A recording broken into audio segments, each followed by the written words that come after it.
শুধুমাত্র এসআর কে সামনে রেখে রাজনীতি রুটি শাখার জন্য ধর্নায় বসেছে।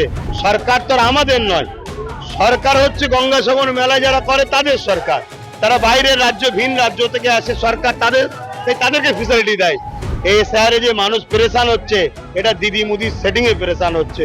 ফুরফুরা দরবার শরীফ এবং কোটি কোটি ভক্ত মুরিদ যারা আসে তাদের জন্য কিছু করেনি বিগত দিনে, আজও করছে না। হ্যাঁ, যারা সরকারের পক্ষপাতিত্ব করে, সরকারের হয়ে গুণ গায়, সরকারের হয়ে ব্যাট ধরে, তাদেরকে সরকার দেয়। মমতা বিশাল বড় নাটক করতে পারে, নাটক করছে।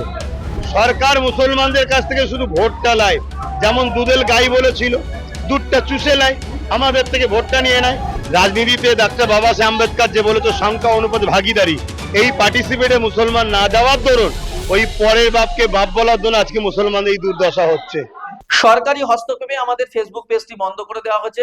আমাদের সমস্ত খবরাখবর ইউটিউব চ্যানেলে প্রকাশিত হচ্ছে। তাই আপনাদের সকলের কাছে অনুরোধ, আমাদের জিআই এর ইউটিউব চ্যানেল আপনারা সাবস্ক্রাইব করুন এবং আপনাদের আত্মীয় স্বজন বন্ধু বান্ধব সকলকে বলুন আমাদের ইউটিউব চ্যানেলটি সাবস্ক্রাইব করতে। এবং পাশাপাশি বলবো, যারা আমাদেরকে ভালোবাসেন, আমাদের খবরগুলো আরো বেশি মানুষের কাছে পৌঁছে দেওয়ার জন্য আমাদেরকে আর্থিকভাবে আপনারা সহযোগিতা করুন। স্ক্রিনে যে কিউআর কোড দেওয়া আছে সেখানে স্ক্যান করে আপনারা আপনাদের যতটুকু সাধ্য যে যা পারবেন আর্থিকভাবে সহযোগিতা করে আমাদের পাশে দাঁড়ান। ফুরফুরা শরীফের ঐতিহাসিক ইসালে সওয়াবকে কেন্দ্র করে সরকার নাকি 2,40,00,000 বেশি টাকা এখানে বরাদ্দ করেছে। আসলে কি কাজ হয়েছে? এই জানেন, একটা কথা আমরা শুনতে যে ফুরফুরা শরীফের ইসালে সওয়াবকে কেন্দ্র করে সরকার 2,40,00,000 বেশি টাকা বরাদ্দ করেছে। কি কাজ হয়েছে কোনো?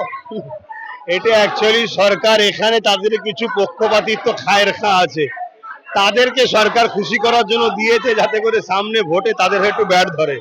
ফুরফুরা দরবার শরীফ এবং কোটি কোটি ভক্ত মুরিদ যারা আসে তাদের জন্য কিছু করেনি বিগত দিনে, আজও করছে না। হ্যাঁ, যারা সরকারের পক্ষপাতিত্ব করে, সরকারের হয়ে গুণ গায়, সরকারের হয়ে ব্যাট ধরে, তাদেরকে সরকার দেয়। আমরা দেখেছি যে সরকার বিভিন্ন ধর্মীয় অনুষ্ঠানে ব্যাপক ছাড়পত্র দেয়, গঙ্গাসাগর মেলাতে অনেক টাকা খরচ করে, সেখানে ফুরফুরা শরীফে লক্ষ লক্ষ মানুষের সমাগম, সেখানে মাত্র 2,40,00,000 টাকা, এবং তাতেও ঠিকঠাক ভাবে খরচ হচ্ছে না। এই অবস্থা কেন হচ্ছে? দেখুন, এটাও তাও সরকার, বললাম তো, ফুরফুরা শরীফের তীর্থযাত্রীদের জন্য দেয় না, তার খায়ের খাকে শুধুমাত্র ঠিক রাখার জন্য, এই সহযোগিতা করার জন্য দেওয়া হয়, তাদেরকে খুশি করার জন্য। দ্বিতীয় নম্বর, আপনি বললেন অন্য অন্য জায়গায় কোটি কোটি টাকা দেয়, কথা ঠিকই। আজকে এর জন্য দোষী আমরা নিজে, সরকার তো আর আমাদের নয়, সরকার হচ্ছে গঙ্গাসাগর মেলা যারা করে তাদের সরকার। তারা বাইরের রাজ্য ভিন রাজ্য থেকে আসে, সরকার তাদেরকে ফেসিলিটি দেয়।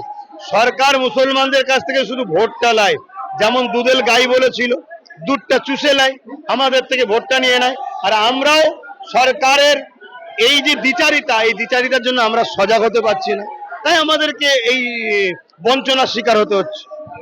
এই যে এসআইআর নিয়ে হয়রানি আমরা দেখছি, এবং সেই হয়রানিতে আমরা দেখছি প্রায় 85% মুসলমানদেরকে আন্ডার এডুকেশন করা হয়েছে, মুসলমানদেরকে এই হয়রানির শিকার করা হচ্ছে। এটা নিয়ে কি বলবেন? একটাই কথা বলবো, মুসলমানদের নিজেদের রাজনীতির ক্ষমতা না থাকার দরুন, রাজনীতিতে ডাক্তার বাবা সাহেব আম্বেদকর যে বলেছে সংখ্যা অনুপাত ভাগিদারি, এই পার্টিসিপেটে মুসলমান না যাওয়ার দরুন ওই পরের বাপকে বাপ বলার জন্য আজকে মুসলমানদের এই দুর্দশা হচ্ছে।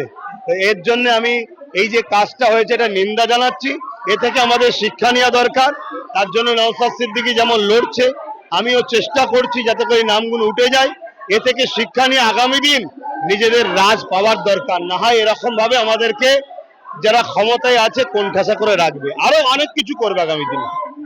যদি সোশ্যাল মিডিয়ায় একটা খবর ছড়িয়ে পড়েছে যে ভাঙড়ের তৃণমূল কংগ্রেসের প্রার্থী হচ্ছেন শওকত মোল্লা নওশাদ সিদ্দিকীর বিরুদ্ধে, কি হবে না? পবিত্র ঈসা সাহেবের দিনে ওরকম অসভ্য নোংরা লোকের কথা বলতে হয়।